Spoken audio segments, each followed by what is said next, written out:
I got to chat with you about a couple of things podcast wise, but Absolutely. we won't hold these guys hostage for that. So, Woo. But yeah, yeah. oh boy. All right, Donnie, it's still your show that you can run this sucker. I'm gonna be honest, I'm a little rusty with my footy right now, so I'm gonna need you to take the reins. Okay. Well, we'll Spend do too much that. gridiron.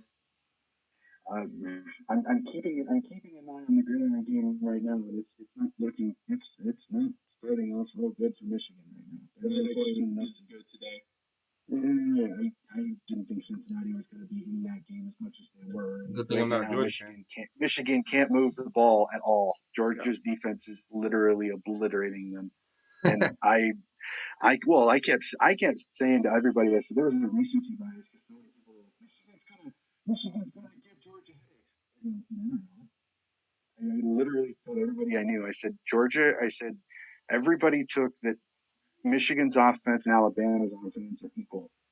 They are even close to equal. So Georgia's going to have a field day with Michigan's offense because Georgia's strength is their front seven. Michigan's strength is its run game.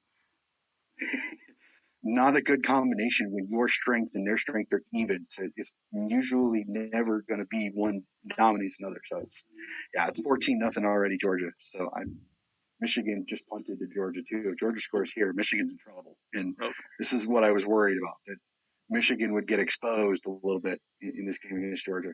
That didn't take long. I don't believe in Georgia. I don't know. I think the Alabama Cincinnati game was close, but I think it was more of, I think Alabama kind of took Cincinnati lightly a little bit. I think if Alabama really played the way they should, I don't think that should have been a close game. That's me personally. So, all right, let's go to footy. You want me to give you a countdown and we'll go from there? Yes, sir. You clap us in. You have the Ross clap. Oh my God! Seriously. Clap us in, Donnie. I don't usually do the clapping, but I will. Yes. 3, 2, 1. And welcome back, footy fans. Ladies and gentlemen, we are recording this, at least for 3 of us, still in 2021. And I thought it would be a great idea to chat footy on the last day of 2021, going into 2022. This is our AFL off-season and draft review. I am going to be, for this show, your host, Coach Donnie Hess, here with my normal host, Mr. Ross Allen, joining us, and also joining us, a special guest from the STEEZ and TheDon podcast. STEEZ joining us. Khalil, how are you doing, sir? How are things in Georgia? I'm doing very well. Georgia's pretty bad with COVID, to be honest with you, but other than that, everything's good this way. Weather's not too bad. It's not snowing here, and footy's still going around worldwide, so I love it, man. Absolutely love it. And while we're here, we'll do a little shout out again. A huge congratulations to you with the Grovetown Pirates becoming the 51st USAFL club. Congratulations for your hard work has been recognized. Keep it up. Congratulations. Much success to you and the Pirates. And last but not least, but certainly not least, the man, the myth, the legend that is Pete Williams, co-editor of Rookie League Central and my draft expert. I swear I cannot stop when it comes to drafting. Peter, it's 2022 where you are. What do we have to look forward to, and how are you doing? How is Melbourne?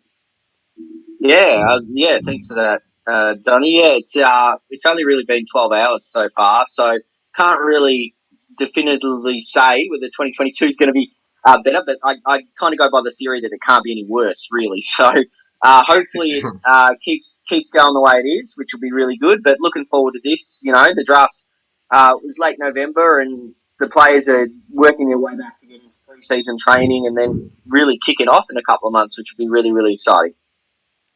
Absolutely fantastic. But I got to ask for my 2 rookies, Ross and Steve. I got to ask, guys, how was kind of your first drafting experience? And what was something surprised you? What was something that kind of shocked you about the Aussie rules draft?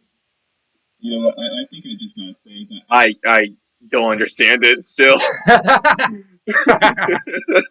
When it comes to the whole bidding and like with all the drafts that I know in my head, it's still taking me some time to wrap my head around it, essentially. But I'm starting to get the hang of it, just like just watching footy itself, slowly but surely understanding the sport as a whole and the off season as a whole. But yeah, no, I still need to get that through my thick skull because it's just not clicking at this point. Yeah, for me, I would say I didn't really have too many expectations because I know that it is just way different than the NFL, the NBA, just MLB, just all the draft process. But we also keep in mind that we do have our supporters who constantly let us know and fill us in on things that we're not familiar with. So we weren't too lost because we watched the draft live on YouTube and they were pretty much just telling us what was going on if we were ever confused.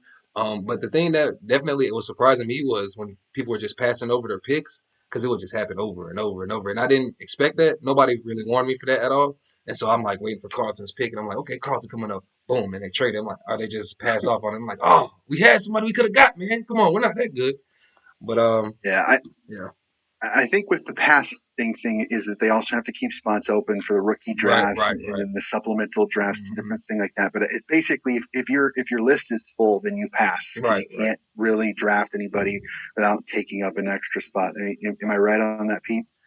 Yeah, yeah. No, look, I'm glad you guys have no clue about what happens because that's how I feel when I look at American sports when they're doing drafts and leagues and everything like that. I'm like, I got no idea what's going on here. So it's good to be the one person, I guess, in the chat that's got so familiar with it. Where, yeah, if you're talking any of the American sports, I'd have no idea. So same boat here for that. But definitely, yeah, the passing, they've got list numbers they've got to make.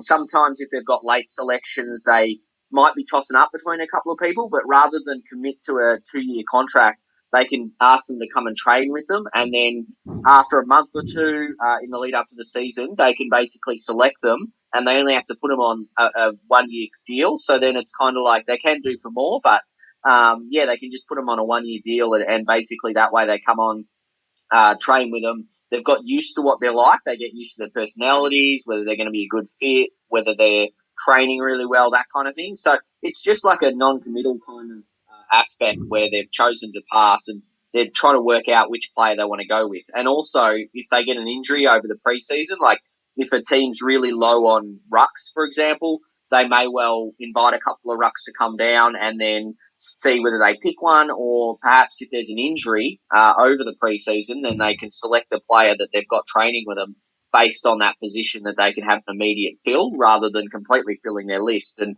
they've got no wriggle room in that sense to replace them. So it is really handy in that way. It's just more flexible. It is very confusing, and we didn't always have it. It's only been around the last few years, but definitely that and the bidding rules can be a bit complicated because even I think there's a lot of Australians